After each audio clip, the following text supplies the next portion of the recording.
Hay todos algo los que mensajes. extraigo de lo que estás compartiendo.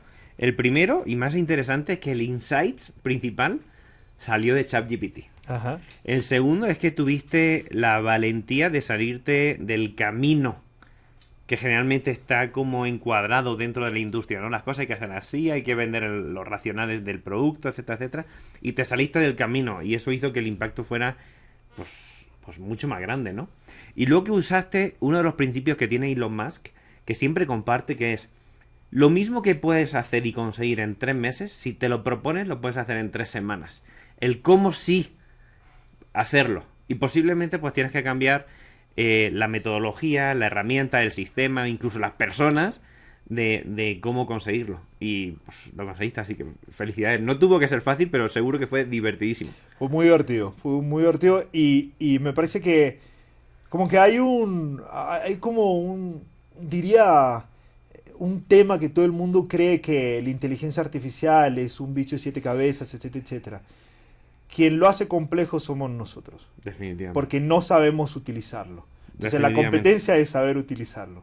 Bienvenido una semana más a Way to the Top, donde entrevistamos a personas visionarios y líderes de la innovación, del marketing y del emprendimiento. Hoy contamos con Juan Pablo Dubini, CMO en Vic, con más de 17 años de experiencias en corporativos como Mondelez, L'Oréal y muchos otros. Y además ha emprendido proyectos como Dermatolab o Beleza Lab, que han innovado muchísimo en la industria de la belleza. Reconocido como uno de los 75 líderes de marketing más importantes de México por Merca 2.0, ha formado parte del jurado de los EFIs a nivel Latinoamérica. Compagina su pasión por el marketing y la estrategia por el deporte y la aventura. Ha hecho maratones en Nueva York, en Miami, en Curitiba, incluso en Río de Janeiro, pero también ha escalado montañas como el Aconcagua o el Kilimanjaro. Hoy nos comparte su visión sobre el liderazgo y la transformación dentro de su industria. Nos ha dejado muchos tips, aprendizajes y experiencias que tú vas a poder implementar en tu día a día. Arrancamos el episodio de hoy. ¿Quieres ser parte de la transformación digital? Quédate, porque este podcast es para ti. Bienvenidos a Way to the Top, donde juntos alcanzaremos la cima. ¡Comenzamos! Bienvenidos a un nuevo episodio en Way to the Top, donde cada quincena entrevistamos a líderes y a visionarios del marketing, de la innovación y del emprendimiento. Hoy tenemos a un invitado muy especial, es un verdadero crack. Cuando estuve investigando más sobre tu background, aluciné con algunas de las cosas que hoy vamos a ver. Él es Juan Pablo Dubini, CMO de Vic. Nos va a contar muchas de sus experiencias y cómo ha sido una persona que ha dejado huella en las empresas por las que han pasado. Juan Pablo, muchísimas gracias por estar aquí. Muchas gracias por la invitación. No sé si has visto alguna entrevista nuestra previa, pero siempre nos gusta romper el hielo con algo mucho más cercano y mucho más personal del invitado. Creemos que los hobbies y las pasiones se conectan a cómo lideras las compañías. Y dentro de tus pasiones, estuvimos investigando por ahí que eres una persona que le gusta mucho el deporte y sobre todo la aventura. Hiciste maratones en Miami y en Nueva York, pero también subiste montañas como Aconcagua o el Kilimanjaro. Háblame de eso. Bueno, la verdad que agarraste un punto que para mí como persona me refleja como persona y también refleja cómo yo trabajo, cómo yo lidero. Y esos son dos casos que para mí son icónicos en mi vida, ¿tá? Que reflejan mucho eso. Primero las montañas y después maratón. Y te voy a contar un poco mi experiencia en ambas. El Aconcagua y en New York fueron mi primer pico del Aconcagua y New York fue mi primer maratón. Y fue el primer pico y mi primer corrida ever. O sea, no había subido ni una montaña de 1000 metros, ni había corrido una corrida de 5 kilómetros antes. Espero que no haya sido en el mismo año. No fue en el mismo año, pero fueron cerquita, ¿está? Bueno, te voy a contar un poco las experiencias de ambas. Maratón. La primera maratón fue en New York, pero la historia comienza un poco antes y habla también de algo que en mí es muy de... Me gustan los desafíos y me gustan los desafíos personales. Me gusta... Yo creo que ahora hay algunas palabras y algunas cosas que están más de moda, pues yo creo que soy un poco adicto a la dopamina, para llamar de una manera. O sea, a las primeras experiencias. Mi maratón de New York fue así, o sea... Vivía en Miami en esa época, tenía un grupo de amigos y que salíamos, no sé qué, era bastante joven. Entonces, o sea, mi vida era trabajar y salir y hacíamos un poco de deporte. Y esos empezaron a entrenar para un maratón. Yo no entrené para ese maratón de Miami, pero yo fui a verlos. O sea, cuando yo llegué y vi, y literalmente yo llegué con un trago a las 6 de la mañana de un energético con vodka y me sentí muy mal. Dije, no, o sea, yo acá soy el loser, acá no estoy dentro de la competencia, acá no soy el que está challenging. Y bueno, los acompañé, bueno, no todo obviamente, fue acompañado por algunos puntos y vi la línea de llegada y vi cómo ellos llegaron. Y literalmente, esto no es muy agradable, pero no sé si saben, cuando llegas a un maratón, hay gente que el cuerpo le colapsa, entonces ves gente vomitando, o sea, de todo ocurre. Yo dije, yo quiero sentir eso. Yo quiero sentir ese desafío. Y ahí me inscribí a la maratón de New York, no había corrido nunca ni 5 kilómetros. Investigué cuál era el entrenamiento más o menos que se hacía. Y ahí fui, lo hice, corrí y fue espectacular. Y ahora voy a hacer algunos detalles. Y con el Aconcagua fue exactamente lo mismo. Un día me enteré que están los 7 Summits, los 7 picos más altos de todo el mundo, que eso era un desafío, que la altura, que no sé qué, etcétera, etcétera. Y yo ya venía entrenando para maratones, entonces yo ya estaba entrenado aeróbicamente.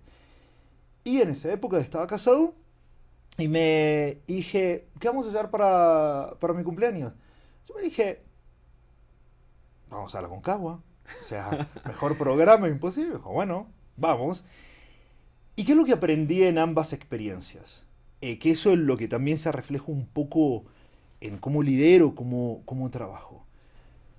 Primero, the sky is not even the sky is the limit. O sea, no hay límites, ¿tá? No hay límites. Y lo que te rompe el límite es planear, prepararse, sin exceso de preparación. O sea, la maratón yo la corrí con las 18 semanas de preparación que había que tener, que era lo mínimo posible que encontré. Con esas 18 semanas. El Aconcagua algo similar. Entonces, con preparación, teniendo un objetivo muy claro. Entonces, objetivo muy claro, y lo mismo ocurre en los negocios. ¿Qué quiero hacer? Quiero hacer el pico más alto de Latinoamérica. Son casi 7.000 metros de altura. ¿Qué quiero hacer? Una de las maratones más importantes del mundo, la de New York, son 42 kilómetros corriendo. Objetivo claro. Pero finalmente, ¿qué es lo que aprendí de eso? Que hay un factor que es súper relevante, que es el factor emocional y la preparación emocional. Lo aprendí, como diríamos en Argentina, a las trompadas, porque nunca lo había pensado. Y en los dos casos, no diría que erré, pero fue el lugar donde más lo sufrí. En el entrenamiento de un maratón, nunca correr los 42 kilómetros. Nunca. La primera vez que correr los 42 kilómetros es en la maratón. Es por acumulación de kilómetros, etcétera, etcétera, etcétera. Es entrenamiento. Pero cuando estás ahí corriendo, hay un factor emocional que tienes que estar muy listo en tu cabeza. Porque primero, tu cuerpo nunca corrió los 42 kilómetros, por más que esté entrenado. Y segundo, nunca corrió en ese lugar. Y lo que vas a vivir en ese momento que entrenaste todo, van a ser estímulos diferentes que mentalmente no estabas preparado. Como por ejemplo, o sea, que en la salida son 60.000 personas, entonces tenés que salir más lento, la gente te empuja, hay un montón de factores. Parecen sencillos, pero eso es un poco lo que ocurre también en la vida real cuando uno emprende, cuando uno tiene negocios. Se entrena con un objetivo, pero cuando ocurren las cosas, no ocurren necesariamente como uno las había planeado, ni el terreno es, por más que hayas pensado y repensado, el recorrido de New York es súper conocido, pero yo no puedo ir a correr y cruzar los puentes de New York, es ilegal. La única manera de que yo haga ese recorrido es ese en el día. maratón. Entonces hay una cuestión emocional que te afecta mucho. Y en el Aconcagua, fantástico, etcétera, etcétera, llegué a los 4.200 metros. Y yo nunca había vivido lo siguiente, el mal de alturas. Mi cuerpo colapsó. ¿Y qué ocurre cuando tu cuerpo colapsa? Tu cuerpo en realidad no es un colapso aeróbico, para decirlo de alguna manera. Tu cuerpo no está cansado. Lo que necesitas es lo que tenés es falta de aire. Entonces cuando estás caminando, tu cuerpo está agitado como si hubieses corrido una maratón completa. Tu cuerpo no está cansado. Entonces, el desafío está acá. El desafío está en quebrar esa barrera y decir, lo que estoy haciendo lo puedo hacer, estoy entrenado, estoy en un contexto seguro, etcétera, etcétera, etcétera, etcétera, pero lo puedo hacer. Porque toda tu cabeza dice, tenés que parar. Estás agitado, te falta el aire y cuando te falte el aire hay que parar. Pero existe otro lugar de tu cerebro racional que es, estoy entrenado, sé que estoy en altura, sé que esta respiración agitada es normal, sé que la sed, sé que un montón de factores que ocurren en tu cuerpo. Entonces, y lo mismo ocurre en el negocio. Cuando empezás a lanzar un producto, a hacer una campaña o lo que sea, ocurren cosas. Pero tenés que tener la resiliencia de el objetivo y tenés que tener también la razón por encima también de algunas emociones, decir, es esto y esto que está ocurriendo y tengo que vencer esas emociones, esas otras cosas que ocurren, como en la montaña, que todo te dice, para, pero tu razón, no, yo puedo por esto, aquello. O viceversa. Sí. Cuando tenés que parar, porque realmente tenés que parar, te toman la presión y te dicen, macho, tenés que parar, o sea, tenés que descansar. Entonces, eso es para mí una de las cosas. Qué interesante cómo relacionas los retos personales y cómo te planteas objetivos y te preparas para conseguirlos, a cómo lo relacionas con el liderazgo profesional que desarrollas. Eso es súper interesante. Hemos tenido algunos invitados que han compartido alguna historia similar, no haciendo lo mismo, pero que también se llevan al límite a nivel personal y que luego demuestran que el crecimiento vertiginoso que han desarrollado en su rol tiene mucho que ver a cómo entienden la vida. ¿Sí me explico? Sí te explicas y para eso también, o sea, yo siempre tuve la suerte, ¿tá? O sea, hay factores que son suerte y otros factores que no, pero tuve la suerte de que yo tuve una carrera muy acelerada que siempre acá, casi tal vez menos de 2 años, o sea, fui cambiando de posición o de país o lo que sea. Y me ocurre exactamente lo mismo con los deportes, pero hay una cosa que es importante en ese proceso, que ocurre lo mismo, o sea, no solamente subí el Aconcagua, después subí el Kilimanjaro, no solamente hice New York, después hice Miami, etcétera, etcétera. Es aprender y después, o sea, mejorar. Mi maratón de New York fue en 4 horas y 16. O sea, un tiempo más para el lado de malo que de bueno, diría malo. ¿Tá? No, las 4 horas siempre dicen que son la meta. ¿No? Sí, pero bueno, o sea, a mí me gustaba la meta que siempre es estar por debajo de las 4. Pero así fui hasta que hice mi maratón, hice 4 o 5 maratones hasta que llegué a mis 3 horas y media. Y eso es no solamente hacerlo una vez, sino después aprender y ir evolucionando. Optimizarlo y mejorarlo. Lo mismo en los negocios, exactamente lo mismo. Oye, vamos a ir entrando en contexto. Para mí, a esto lo llamamos abrir un melón dentro de la entrevista. Vale. Sabemos que has trabajado para grandes corporativos, L'Oréal, Mondelez, y lo has hecho en varios países, desde Chile, Brasil, México, Estados Unidos, pero hay algo que me llamó mucho la atención, que también arrancaste o creaste startups, algunas de ellas muy exitosas, ¿no? Y cuando vi eso dije, wow, le tengo que preguntar cómo combina ambos mundos y qué aprendizaje se lleva de cómo compaginar ambas cosas, ¿no? Sí, es una buena pregunta. Te voy a contar cómo empecé en el mundo de startups para que entiendas cómo fue no la transición, sino cómo las startups entraron a mi vida. Yo estaba aquí en México trabajando en L'Oréal y en belleza hubo un momento, como en varias otras categorías, que las pequeñas y nuevas marcas empezaron, como dirían en portugués, a brotar. Parece que son semillas y cosas que crecen y decís, pero ¿cuándo apareció eso? ¿Y qué onda eso? Y lo primero que yo, muy focalizado en negocio, en crecer, en no sé qué, dije, no, pero pará, macho, o sea, yo veo que en un año hay alguien con 2, 3 empleados que creó un negocio que nosotros tardamos 2 años en hacerlo, con 1.500 personas trabajando, personas inteligentísimas, no sé qué, o sea, ¿cómo lo hacen? Entonces lo primero que hice fue, estaba en esa época, voy a hacer un MBA, no voy a hacer un MBA, no sé qué, dije, voy a utilizar parte del dinero que iría a destinar para esa maestría, lo que sea, para entrar e invertir en algunas startups con un solo objetivo, aprender.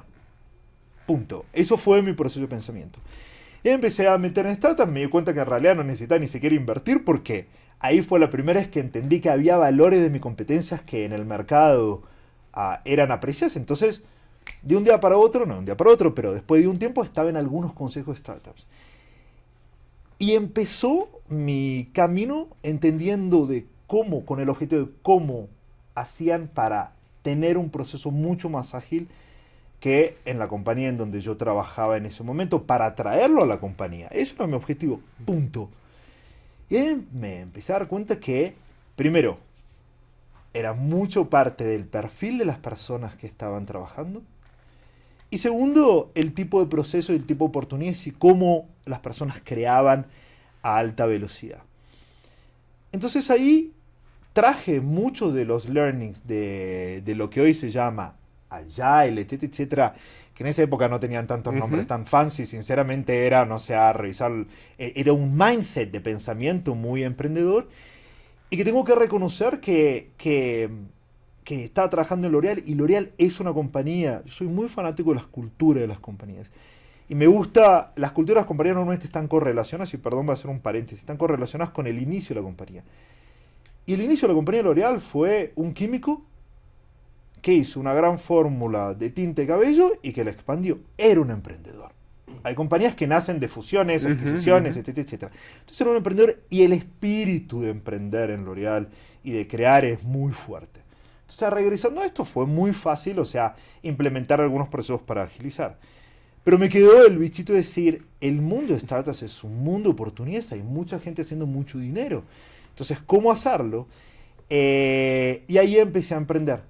Primero, o sea, emprendí un poco más lejano, o sea, entonces junté un par de personas que yo detectaba que tenían talento en una industria que en esa época era de creación, de special reports, de pharma, etcétera, etcétera. Es una cosa súper específica.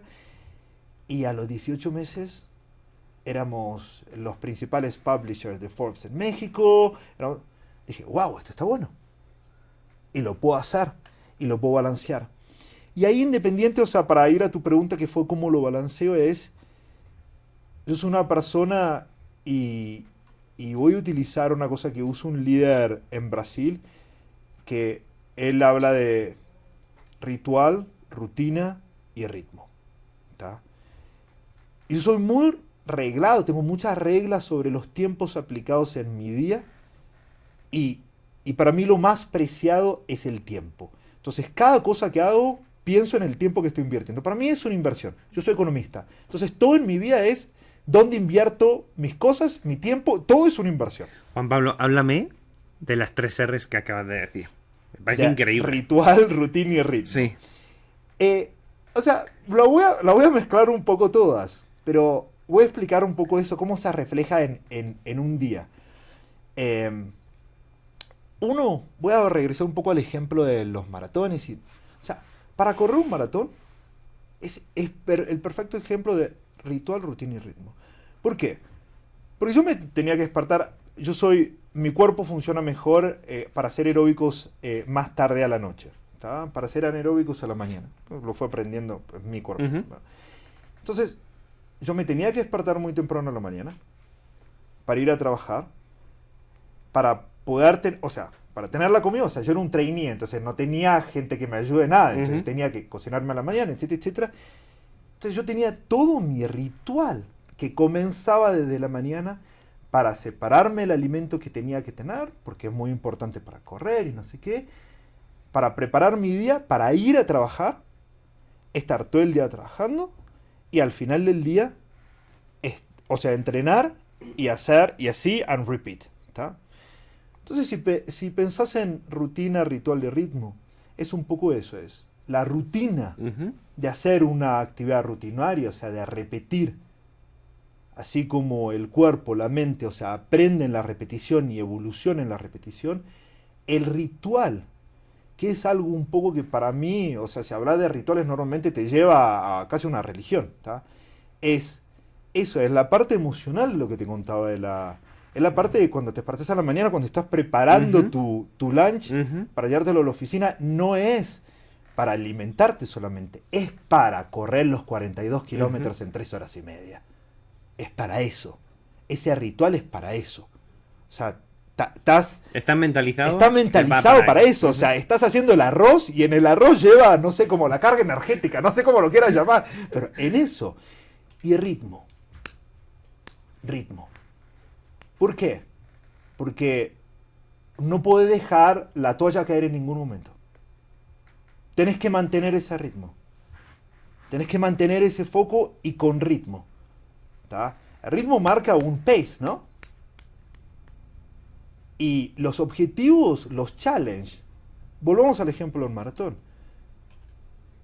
Todo en la maratón está en el pace. El pace es el tiempo que haces por kilómetro, por milla, como lo quieras llamar. Y eso es uno de tus principales KPIs. Que quien es de marketing sabe que KPIs es todo. Eso es uno de tus principales KPIs. Entonces, para llegar a ese KPI, es ritmo. Para acortar ese tiempo, que en 42 kilómetros, ese kilómetro de 6 minutos, 6, 5, lo que sea, cada segundo cuenta, es ritmo. Entonces, es eso lo que te lleva al final del día a tu objetivo.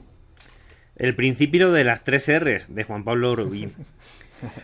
Gracias por compartirlo, No, por amigo. favor. Oye, me llamó mucho la atención uno de los emprendimientos. Volviendo al tema emprendedor.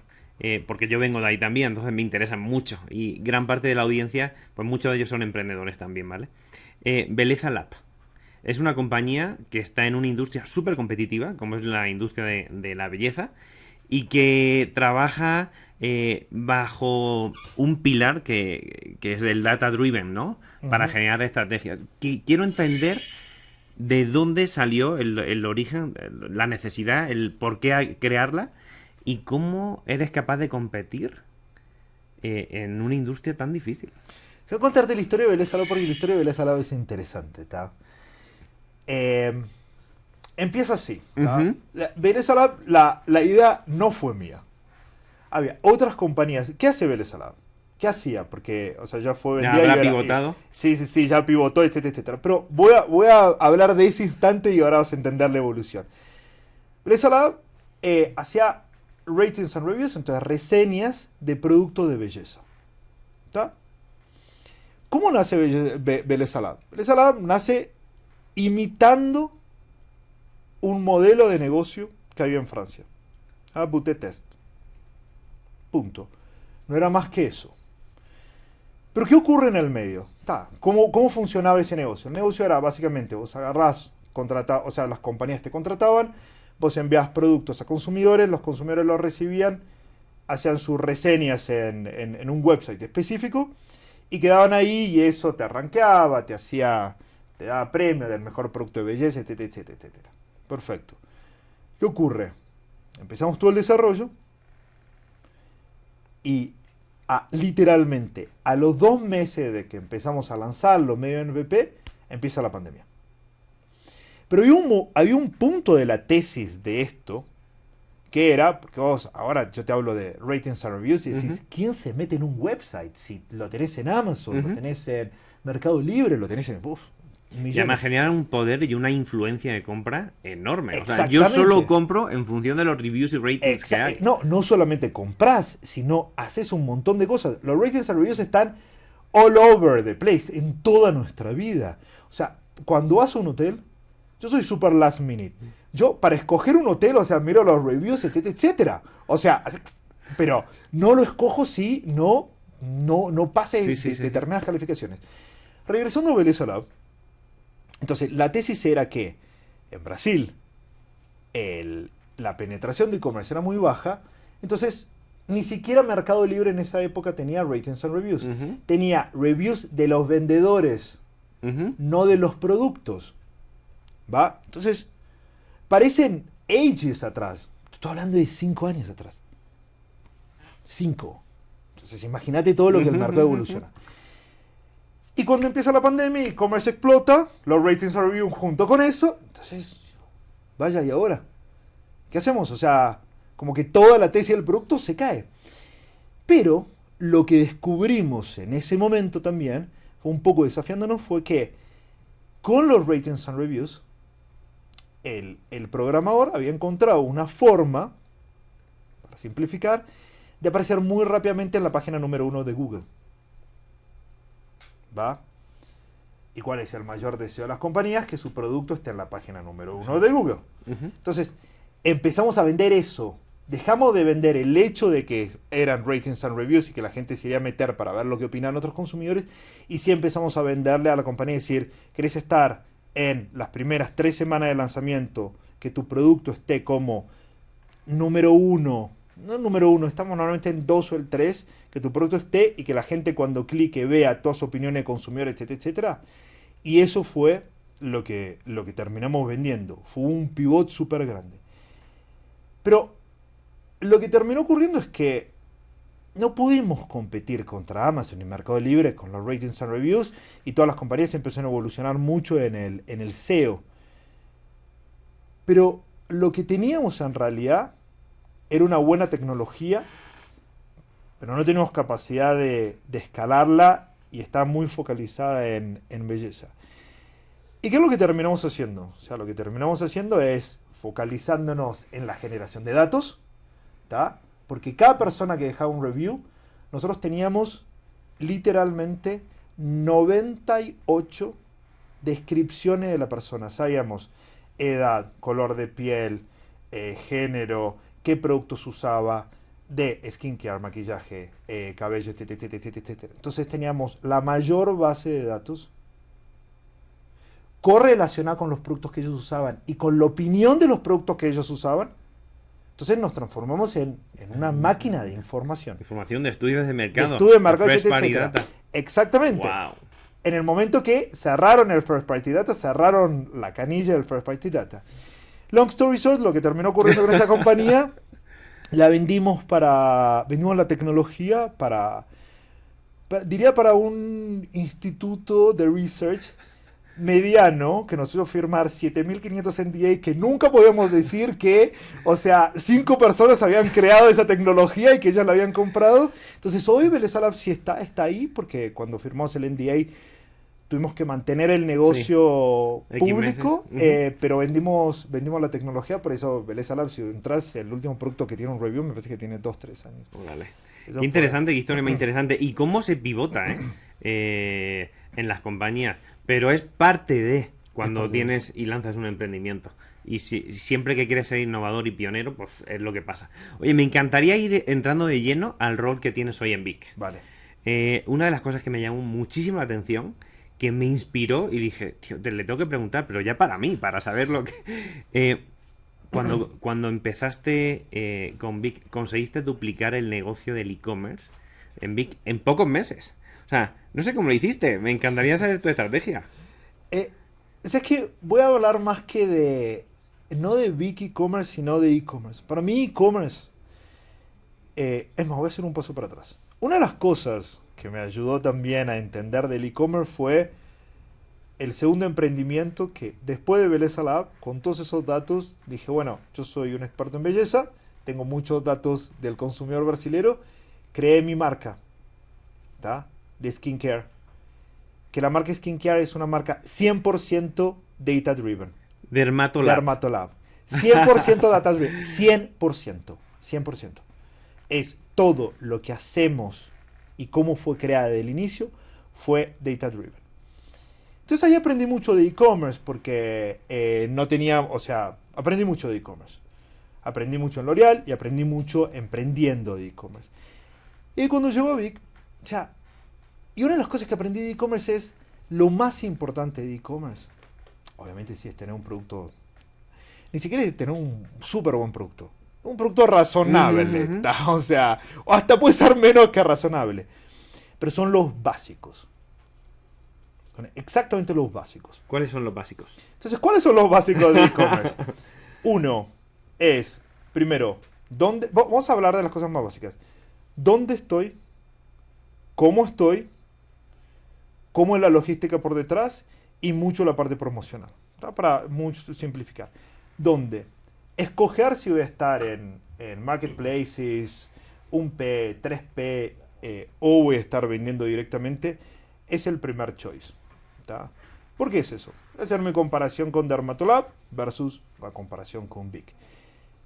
Dermatolab es 100% data driven y lo que yo estoy compitiendo es con grandes competidores del mercado de belleza. Entonces yo tengo que tener una capacidad de optimizar más rápido que ellos porque ellos siempre van a tener más dinero Más que presupuesto y yo. Más recursos. presupuesto y recursos. Entonces yo tengo que tener la habilidad de ir. Entonces, por eso, o sea, el choice de Dermatolab es tener todo dentro de nuestras propias plataformas.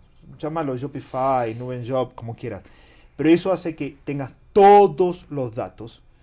Y esa toda jornada de tener los datos enteros hasta la compra, desde tu primera interacción en Meta hasta que la persona compra, Hasta que convierte. hasta que convierte, todo ese funnel con control máximo es un equity, es un activo muy importante para tu compañía. ¿Tá? Ahora bien, cuando sos una compañía mucho más grande, obviamente, probablemente tu choice sea estar en los marketplaces o en los Walmart, etcétera, etcétera. ¿Por qué? Porque es donde el público está. ¿Tá? En donde los pescados están. Sí, el Facebook, gran volumen de utilizar. clientes El está gran en los volumen de retailers, clientes. en Amazon, Mercado Libre. Exactamente, exactamente. Todo es una cuestión volumétrica. ¿Tá? Entonces, ¿dónde vamos a estar? Y ahí entra otro segundo punto, que es cómo hacer tu modelo logístico para llegar al cliente, la velocidad, etcétera, etcétera, etcétera, etcétera. Y después precio. Pero hay otros puntos así que son súper relevantes, que es, por ejemplo, el contenido. O sea, la foto correcta, explicar el producto, SEO dentro de los marketplaces.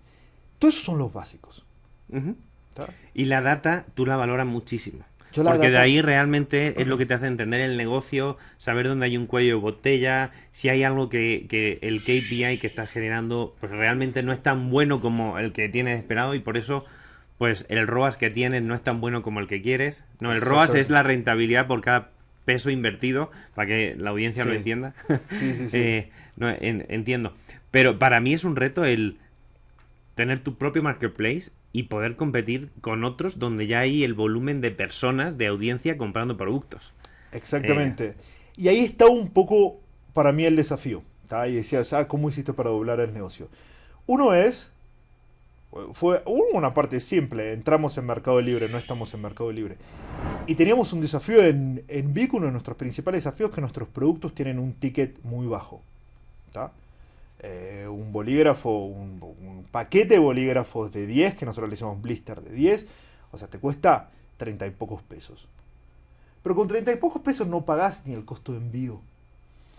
Entonces, volviendo a los básicos, cuando uno piensa, que para mí eso es lo más importante, cuando uno piensa en entrar en e-commerce, tenés que entender muy en profundidad tu negocio y cómo va a ser tu modelo de competir en e-commerce. ¿Tá? Porque mi modelo de competir en e-commerce, en Dermatolab, que vendo un producto en dólares, son 129 reales, en dólares vaya, son 30 dólares, una cosa así, 25 dólares, una cosa así. Eso es una cosa porque puedo pagar todos los gastos de envío, todo. Pero cuando vendés un producto de $1.50, Con tan poco margen. con tan poco margen, o sea, es otra dinámica. Entonces, entender tu modelo en profundidad y cómo vas a estar compitiendo. Entonces, ¿cómo lo doblamos? Obviamente, entendiendo cómo entraríamos en Mercado Libre. ¿Cuál es la fórmula para entrar en Mercado Libre? Si es un P, 3P, etcétera, etcétera. Número 1. Número 2. Reestructurando la parte logística para poder aumentar nuestra rentabilidad y competir en ese sentido. Y número 3.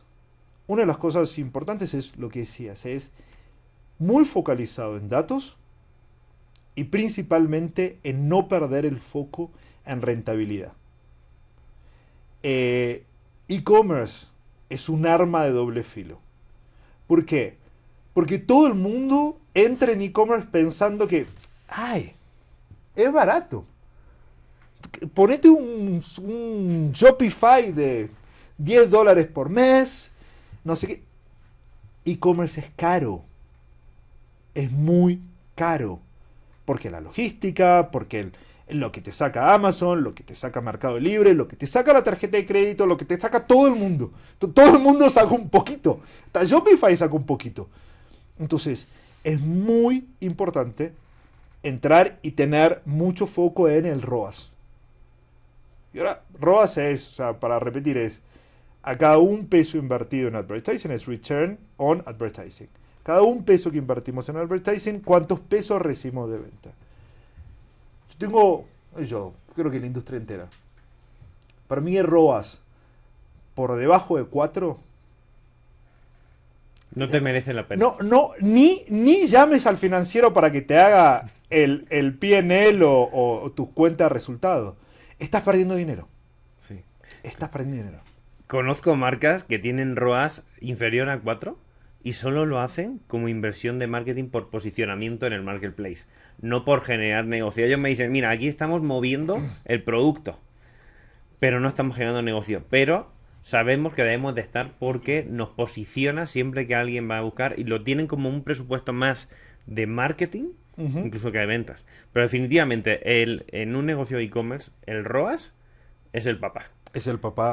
Esto, o sea, yo en e-commerce casi te diría lo único, podemos hablar también de data y de cómo filtrar eso, pero el único KPI que miro, casi el único, es el ROAS. Punto. Estoy de acuerdo. Punto. Estoy de acuerdo. Como sabes, como parte de la investigación antes de que tú llegues aquí, investigamos algo que me resultó también muy interesante, que es un lanzamiento de una campaña súper creativa, pero al mismo tiempo muy innovadora en el sector de la belleza que tú lideraste con inteligencia artificial y deepfake. Donde trajiste a personajes históricos mexicanos muy reconocidos como Emiliano Zapata o Pancho Villa como parte de esa estrategia. Me encantaría saber qué hiciste, cómo lo hiciste, porque no tuvo que ser fácil. No, mira, a mí me encantó esa campaña por un simple motivo, ¿tá? Porque fue literalmente creada a una velocidad, pero así. Te voy a contar la historia. Bueno, en Vic tenemos rasuradores, somos la marca número 2 del mercado, pero bueno, vaya, o sea, nosotros tenemos 15% de participación de mercado y tenemos un amigo azul que es no vamos a mencionar. que es bastante Que más mierda. grandecito. Y todo, obviamente, o sea, todos los recursos que nuestra competencia tiene son mucho más grandes en todos los sentidos, en todas partes. Entonces, un poco el desafío era cómo hacer algo diferente sin entrar en lo obvio, lo evidente, ¿tá? Yo creo que el marketing se diferencia justamente cuando tenés los desafíos, ¿tá? Cuando no tenés desafíos, normalmente uno es menos creativo. Yo estuve en esos lugares, en los lugares de abundancia, uno realmente se entorna menos creativo. Entonces, regresando a esto, fue así, dije, bueno, estamos lanzando un producto, 5 hojas, la mejor tecnología de Vic, pum. ¿Cómo? Y ahí, obviamente, sin ofensa para las agencias, pero las agencias regresaron con el jugador de fútbol, no sé qué, pero era el jugador de fútbol de segunda categoría. O sea, entonces es como, para mí en esos casos es como vos hacer un acknowledge, vos definirte como el inferior del juego. No. Y ahí en el brainstorming de cuáles son las barbas y a quién vamos a rasurar, vino el cliché, el influenciador tal, a la celebridad tal, no sé qué, hasta que fue tan así cuanto en una sala de juntas le preguntamos al ChatGPT cuáles son las barbas y los bigotes, los personajes con barba y bigotes más icónicos de México. Y apareció Pancho Villa y Emiliano Zapata, que yo había llegado hace unos 6 meses a la compañía, 7 meses a la compañía, y No los perdonen conocía, los no, mexicanos, pero no los conocía. Conozco a San Martín, conozco a otros, a Urquiza, pero a ese no conocía. Entonces, o sea, todos, sí, no, que los bigotes, no sé qué, ¿Cómo lo vamos a hacer? Bueno, long story short, y voy a más a los learnings long story short, que terminó ocurriendo, o sea, ahí dijimos, bueno, o sea, está el deepfake, todo, y bueno, uno lee de deepfake, escucha un podcast, no sé quién hizo de deepfake, no sé qué, pero realmente no sabe muy bien de qué va, ¿tá? Ahí, bueno, nos metimos en el tema y salió el rasurado de Emiliano Zapata y Pancho Villa. Y con una idea creativa muy interesante porque el centro era una foto muy icónica, que bueno, yo como mexicano no sé, pero es una foto muy icónica en que ellos están en unos sillones, uno apoyado a lo del otro, y esa es como la foto más icónica de ellos. Entonces hicimos como si fuese el día que se están tomando esa foto, pero en el futuro, o sea, de ahora, es un poco una confusión de tiempos, y que se van a tomar esa foto nuevamente, pero necesitaban un look diferente. Entonces era la revolución. Wow. ¿Tá?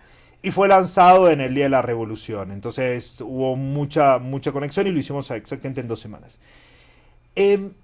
¿Cuál para mí fue el learning? ¿Tá? Y eso fue un learning que también fue empezar a bajar y tangibilizar cosas que yo escuchaba sobre la inteligencia artificial, etcétera, etcétera. Voy a hacer un paréntesis sobre lo que yo creo en la inteligencia artificial y cómo esto fue aplicado en un ejemplo real. Todo lo que es inteligencia artificial, lo que nos viene a traer, vamos a hablar ahora sobre eso, pero principalmente a los marketeros es dejar de lado muchos trabajos rutinarios y de análisis y de tiempo, de research o bla, bla, para focalizar mucho más en lo estratégico, en lo creativo y en el pensamiento crítico. ¿Tá?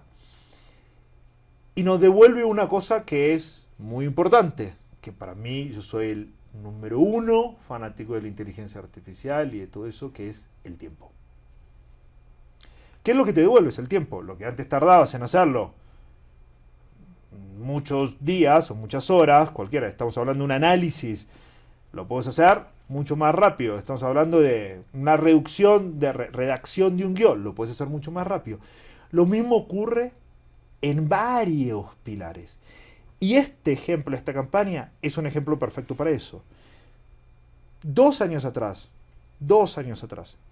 ¿cuánto tiempo hubiese demorado en filmar un comercial, editarlo, rotoscopiarlo? Para quien no sabe qué es rotoscopiar, es básicamente, ahora me están filmando, entonces cada cosa son muchos frames. Es decir, bueno, le vamos a cambiar, no sé, le vamos a poner bigotes. Bigote. Entonces, frame a frame, tiene que ponerme bigotes, no sé qué, y eso se llama rotoscopia. Es muy caro y son muchas horas de trabajo. ¿Qué es lo que ocurre con esta campaña? Lo hacemos en 2 semanas, con recursos mucho más bajos y una velocidad mucho más alta. Eso para mí es un ejemplo de cómo utilizar la inteligencia artificial en pro de tu negocio. Y al final del día, cómo dejar de lado todo lo que vaya, podemos decir, rutinario o trabajos más operacionales como es una rotoscopía, acortar el tiempo de hacer cosas que antes eran imposibles hacer. Yo siempre digo, y esta es una frase que a mí me gusta, cómo en México lo utilizan, es el cómo sí. Yo soy una persona muy positiva. Se te nota.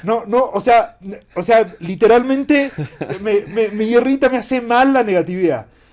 Y el cómo sí la inteligencia artificial es la era del cómo sí. Sí. ¿Cómo podemos crear una campaña en 2 semanas? ¿Cómo? Se puede. Hay herramientas disponibles para hacerlo. Sí. Es el cómo sí.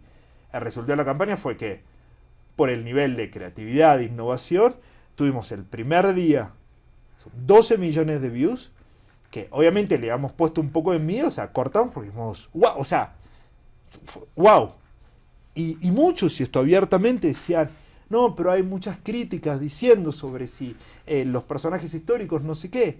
Yo siempre digo, hablen de mí. Sí, definitivamente. Bien o mal, pero hablen de mí. Porque esa persona que te está diciendo que no le gustó el personaje histórico, vio todos tus mensajes de la campaña. Definitivamente. Hay Todos algo los que mensajes. extraigo de lo que estás compartiendo. El primero y más interesante es que el insight principal salió de ChatGPT. Ajá. El segundo es que tuviste la valentía de salirte del camino que generalmente está como encuadrado dentro de la industria, ¿no? Las cosas hay que hacer así, hay que vender los racionales del producto, etcétera, etcétera. Y te saliste del camino y eso hizo que el impacto fuera, pues pues mucho más grande, ¿no? Y luego que usaste uno de los principios que tiene Elon Musk, que siempre comparte, que es lo mismo que puedes hacer y conseguir en 3 meses, si te lo propones, lo puedes hacer en 3 semanas. El cómo sí hacerlo. Y posiblemente pues tienes que cambiar la metodología, la herramienta, el sistema, incluso las personas de cómo conseguirlo. Y pues lo conseguiste, así que felicidades. No tuvo que ser fácil, pero seguro que fue divertidísimo. Fue muy divertido y me parece que como que hay como un, diría, un tema que todo el mundo cree que la inteligencia artificial es un bicho de 7 cabezas, etcétera, etcétera. Quien lo hace complejo somos nosotros, Definitivamente. porque no sabemos utilizarlo. Entonces la Definitivamente. competencia es saber utilizarlo. Pero Definitivamente. no hay complejidad, es mucho menos complejo. Amigo, la verdad que tu liderazgo está impreso en lo que haces. Algo que me llamó mucho la atención también fue tu aprecio y tu foco por la sustentabilidad y la inclusión social también. Lo que te ha llevado también a conseguir muchos reconocimientos. Y aquí tengo apuntado algunos de ellos porque no quiero que se me olvide ninguno, ¿eh? Líderes mexicanos de 2024. Titanes de altura. Has estado entre los 75 líderes de marketing más importantes de México por Merca 2.0, que es una fuente de inspiración para la industria. Pero al mismo tiempo, has sido parte del jurado de Latinoamérica para los EFIS y Ampro. O sea, esto no se consigue en un año ni en 10. Hay gente que lleva toda su vida y no consigue estar en uno de ellos. Como líder en la industria, ¿cómo eres capaz de equilibrar toda esta excelencia creativa y estratégica con la parte más social? Porque no es simple y desde mi punto de vista es complejo porque no sabría ni por dónde empezar. Mira, yo te voy a decir una cosa que para mí es una condición, ¿tá? Cuando uno trabaja en una gran compañía, porque yo estoy navegando todo el tiempo entre las pequeñas y las grandes, cuando uno trabaja en una gran compañía, para los que aún no lo notaron, nosotros tenemos un poder muy fuerte, que es los recursos económicos, los recursos, todos los recursos que uno se puede imaginar, ¿tá? Y para mí es algo, dos cosas que son totalmente innegociables, que es, hablar de sustentabilidad y voy a hablar de dos pilares, no de todos los pilares. Voy a hablar de dos pilares de la sustentabilidad. Uno es el impacto en el medio ambiente, el otro es el impacto social, que son para mí en los dos lugares que yo focalizo mucho. El impacto del medio ambiente, para mí, es una cuestión, no es una cuestión de balance, como balanceas, es un no negotiable, no se negocia. Y están en los pequeños detalles. Nosotros, o sea, por la cantidad de millones de productos que hacemos, etcétera, etcétera, cada pequeño ajuste que hacemos tiene un impacto muy grande. Y eso es una mentalidad. Cada decisión que nosotros tomamos sobre cambiar un pack, sobre hacer esto, sobre aquello, tiene un impacto enorme. Entonces, es un no negociable. Lo que tenemos que buscar, claro, por otro lado tenemos una presión de traer rentabilidad, etcétera, etcétera, y las cosas sustentables y con menos impresión en el medio ambiente normalmente son más caras o no sé qué. Entonces, yo no pienso en cuánto cuesta esto, que es lo más sustentable. Yo pienso en cómo hacer mi marca más rentable para que eso se pueda pagar. Punto. Es así como lo pienso. Vale. Y del lado de sustentabilidad social es tener muchos recursos para cambiar. Y yo tuve la suerte, ¿tá?, de estar en una marca que eso me impactó mucho. Estar en una marca en Brasil. Fui el director general de una marca que se llama Agnelli en Brasil. Es una marca popular, principalmente de tinte de cabello.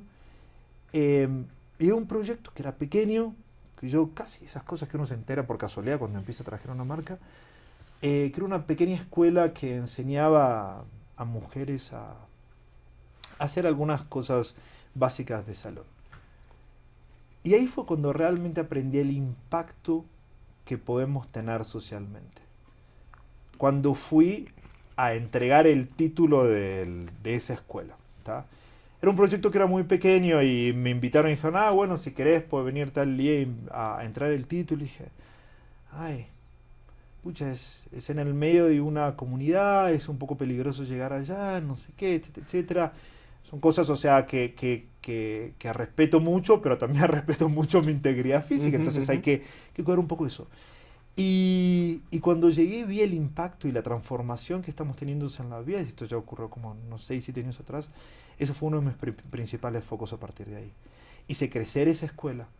O sea, en un año hubo más de 1.500 mujeres siendo reempleadas en un foco social muy fuerte que era sobre mujeres en estado de vulnerabilidad, que habían perdido sus empleos, que estaban sin sustento del hombre en la casa y las había dejado y tenían una familia para mantener. Varios factores. Entonces eso por un lado.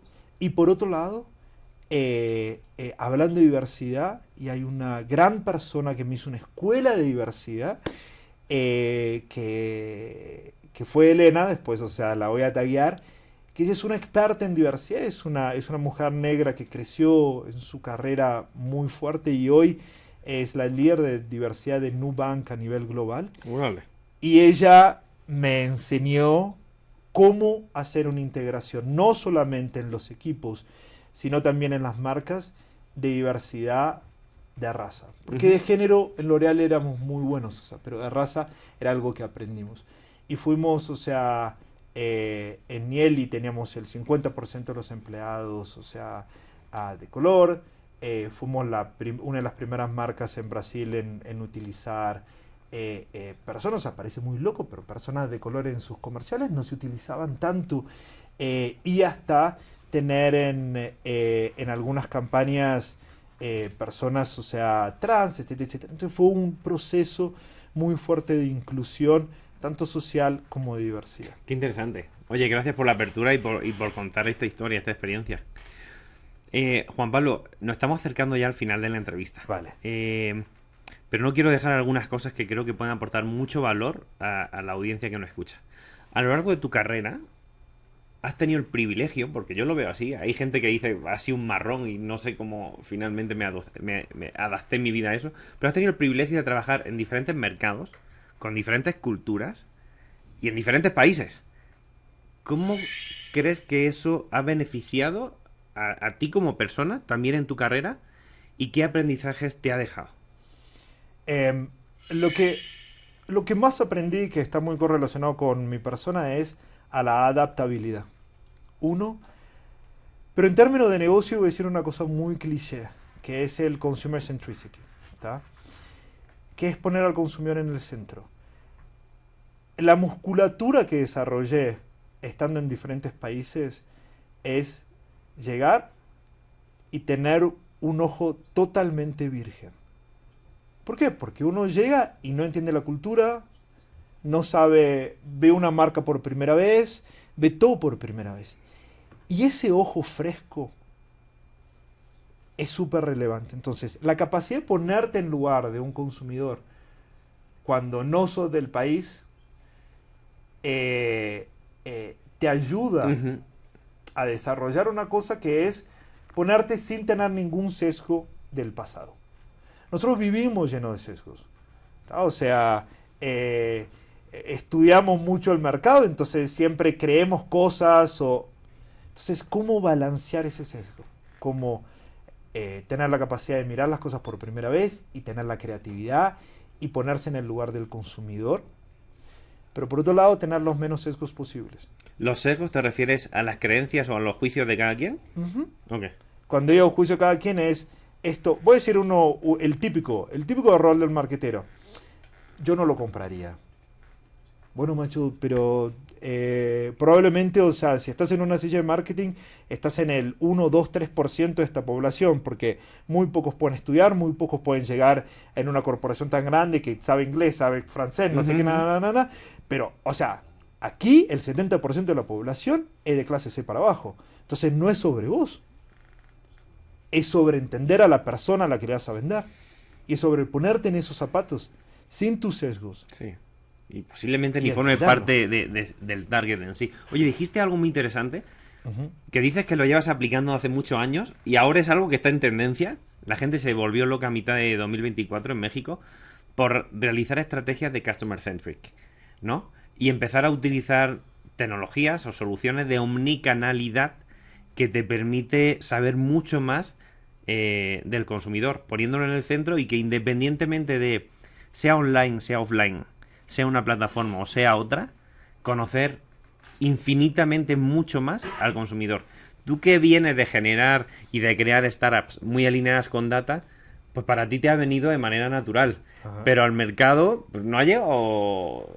No, hace mucho tiempo, te digo, el año pasado.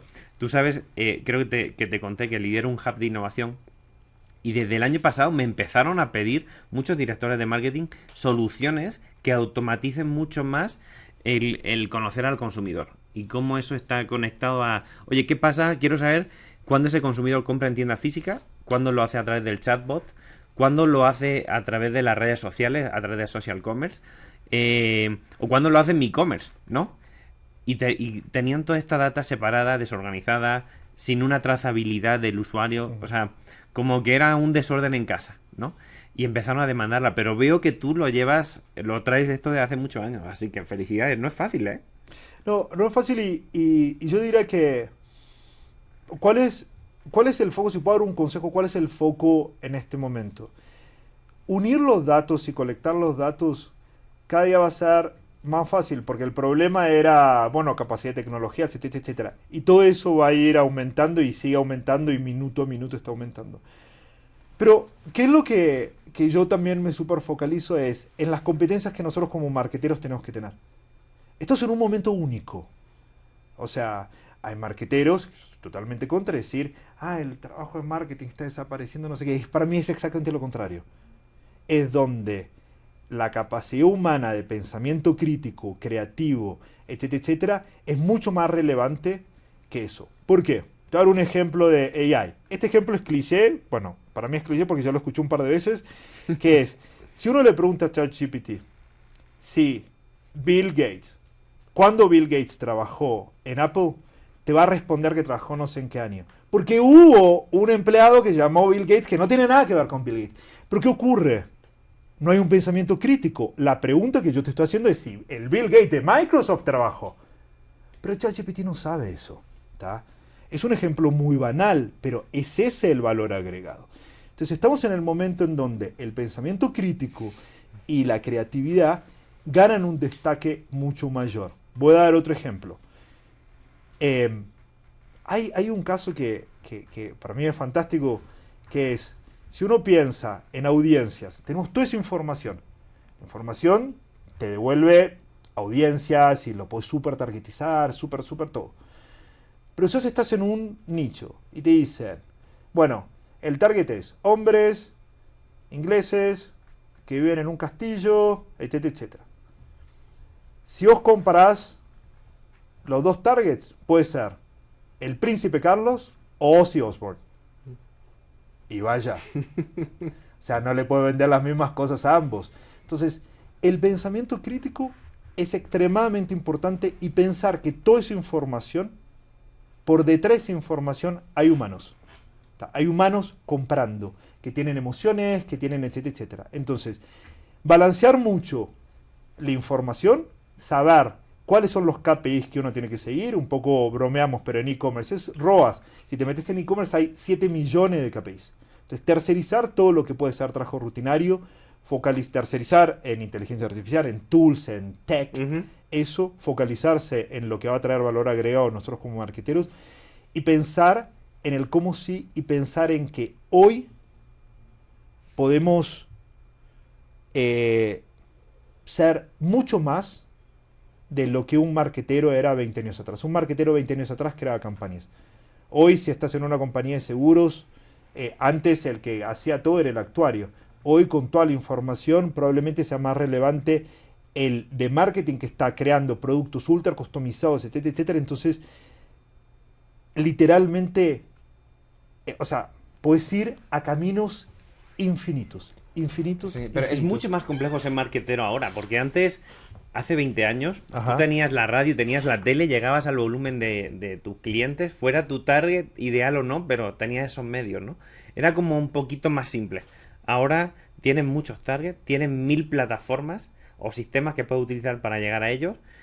O sea, creo que es mucho más complejo, pero al mismo tiempo hay más recursos o soluciones que te permiten hacer el trabajo.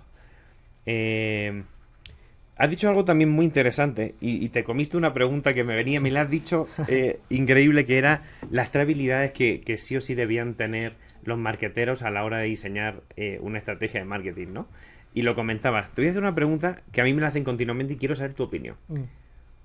¿Qué le dirías a esos directores de e-commerce o de marketplaces, que hay uno o dos por compañía, ¿qué tres cosas le dirías que sí o sí tienen que tener en cuenta para mejorar, uno, posicionamiento, market share de su marca en su categoría, y dos, mejorar su nivel de ventas? Es una buena pregunta. Lo que diría es, primero hablar un poco de las competencias y después cómo eso se ve en acciones. Yo creo que en términos de competencias que se focalicen en lo que yo llamo de data sense, de todos los datos que tienen, que hagan sentido, ¿tá?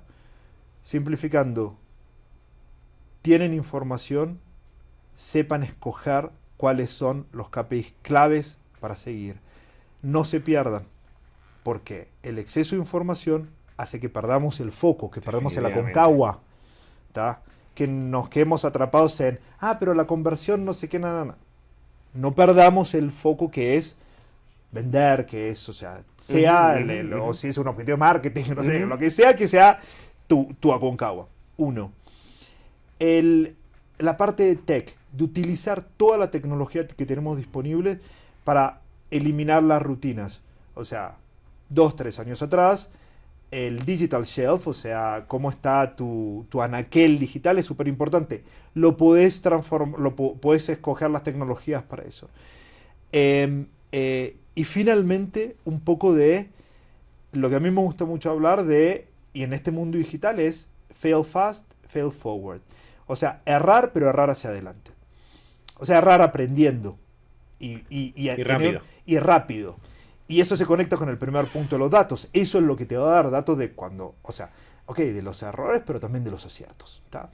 Entonces, volviendo a tus preguntas es keep it simple. ¿Cómo mejorar? Es no olvidarse del ROAS, pensar que, bueno, tal vez ahora ya hay un par que nacieron en e-commerce, o sea, cuando ellos nacieron, nació su carrera en e-commerce, pero la mayoría de los que hoy están en e-commerce pasaron por el retail o pasaron por, o tienen, o forman parte de una compañía en donde la distribución física también es súper importante. El ranking y el search es como la distribución física, es como tu espacio en el anaquel, ¿tá? Piensen en eso. Entonces, prioridad número 1 es contenido, siempre optimizado constantemente. Prioridad número 2, el search, aparecer, ¿tá? Y número 3 es más que no, es dejar de verse en el propio ombligo. ¿Por qué? Porque es muy normal con todos los datos que tenemos que uno se mire todo el tiempo su propio funnel, ¿tá? Su propio embudo de transformación. La conversión, mi ROAS no sé qué, y invirtamos más tiempo en eso y menos tiempo en entender el ecosistema completo, ¿tá? ¿Qué es el ecosistema completo? Es qué están haciendo mis competidores en términos de precio, en términos no sé qué, etcétera, etcétera, etcétera, etcétera. Nuestro consumidor ve el todo, no nos ve solamente a nosotros. Parece muy simple lo que estoy diciendo, pero es muy normal que hoy le preguntes a cualquier persona e-commerce ¿cómo estás? Y te decir, mi precio está en tanto y no sé qué, que le digas, bueno, vaya, ¿y cómo está tu competidor directo? ¿Cómo está tu competidor directo? O sea, no te lo vas a ver contestar en la punta de la lengua. Y eso es igual o más relevante que cómo estás tú mismo. Sí, definitivamente. Oye, qué buenos consejos. De esto yo creo que vamos a hacer una infografía. Lo dejo por ahí. Muchas gracias, amigo. Estamos terminando. Te lanzo las dos últimas preguntas de la entrevista. ¿Sabes que el futuro nos está llegando muy rápido. Los Vaya. últimos 5 años no han llegado más tecnologías que de las que somos capaces de adoptar. De hecho, hay segmentos de población que va a ser imposible o inviable que las puedan adoptar mucho. Si entramos al área de marketing, hay muchas que se están adoptando de manera superficial y hay otras que se están incorporando en el proceso, en las metodologías de muchas áreas de marketing o incluso agencias publicitarias. ¿Cuáles son las tendencias de marketing que crees tú, Juan Pablo Dubini, que van a marcar un antes y un después en los próximos 10 años? Voy a decirte lo más que una tendencia. Ahora toda la conversación está centralizada en las tecnologías. ¿Tá? Yo soy una persona, o sea, por ser economista tal vez, o por ser no sé qué, soy una persona muy focalizada en generar negocios. Entonces siempre pienso en cómo generar negocios. Y para mí, o sea, cómo lo veo es cómo de todo esto van a generarse nuevos negocios y nuevos productos. Nosotros somos marketeros. O sea, es sobre generar productos o sobre responder necesidades, sean productos físicos, digitales, lo que sea. Está respondiendo a una necesidad. Y cuando pienso en productos, voy a tratar de ejemplificarlo de esta manera. Si por ejemplo, o sea, voy a hablar de educación, un poco de educación, porque bueno, o sea, bolígrafos, o sea, tenemos cosas, escuelas, esas cosas. Está cambiando la forma que se va a educar a los niños. Entonces, los profesores van a dejar de focalizar solamente en el trabajo rutinario y decir cómo se aprende esto, para focalizar en otras cosas también y decir, bueno, yo tengo más información del alumno, entonces yo sé que este alumno tiene déficit de atención, este alumno tiene esto, tiene aquello, y cómo focalizar y cómo ayudarlo a que esa persona se integre mejor. ¿Tá? Eso es un nuevo producto. No sé, los médicos el día de mañana, el radiólogo ya no va a hacer, o sea, no te va a hacer el análisis si te rompiste un hueso o no, o sea, te haces una radiografía y ya va a salir a decir, se rompió el hueso. Entonces, ¿cómo crear y generar productos nuevos? Ahora voy a decir un ejemplo real de una tendencia sobre un producto, ¿tá? Sobre lo que está ocurriendo. ¿Qué es? O sea, el deepfake va a ir aumentando a una velocidad vertiginosa al punto en que yo tal vez puedo hacer un post en Instagram con cara triste, pero hago así, pum, y le pongo una sonrisa. ¿Qué ocurre? Uno nunca va a saber lo que es real y lo que es mentira. ¿Tá? A tal nivel de que tal vez, o sea, puedo hacer una huella digital para entrar a una casa en una cerradura digital, etcétera, etcétera.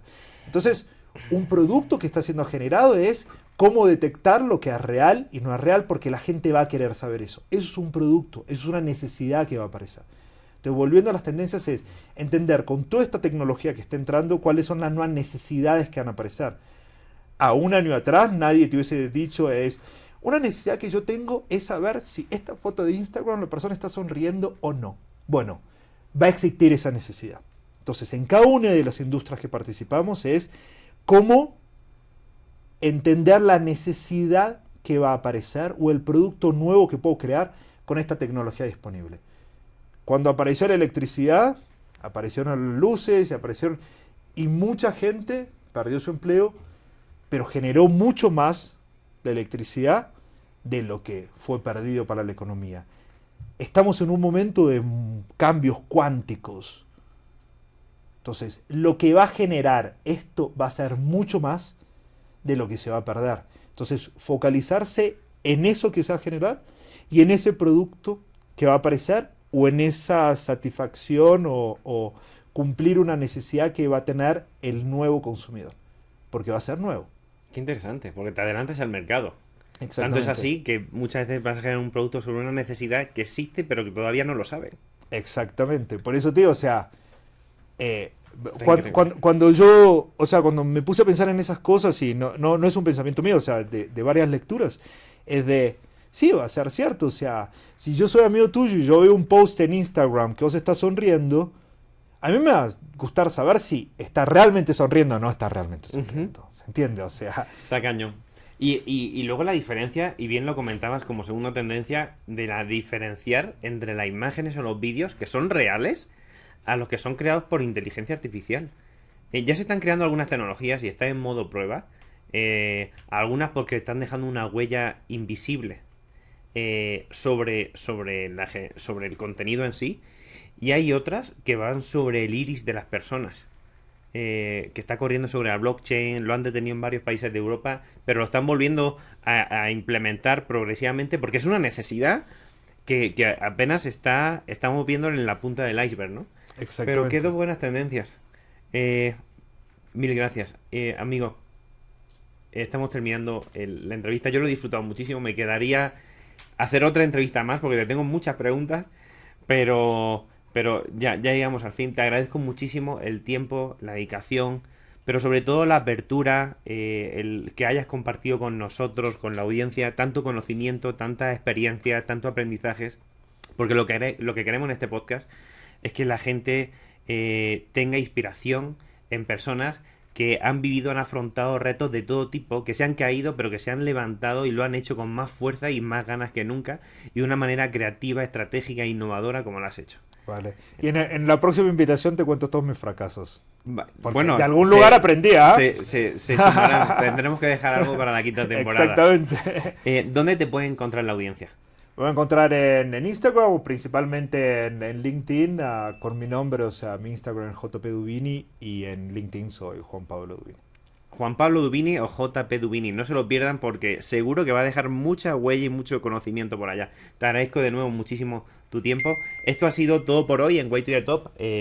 Si queréis ver este episodio completo y otros con personas tan interesantes como Juan Pablo, lo podéis encontrar en nuestra cuenta de Spotify o en YouTube como @Juan Cuartero Oficial. Te invito a suscribirte a nuestra newsletter para que no te pierdes los 3-4 emails que vamos enviando cada semana sobre información súper valiosa sobre innovación, tecnología y marketing. Si quieres saber algo más sobre mí, me puedes encontrar en juanjuartero.com. Muchísimas gracias por estar un día más con nosotros.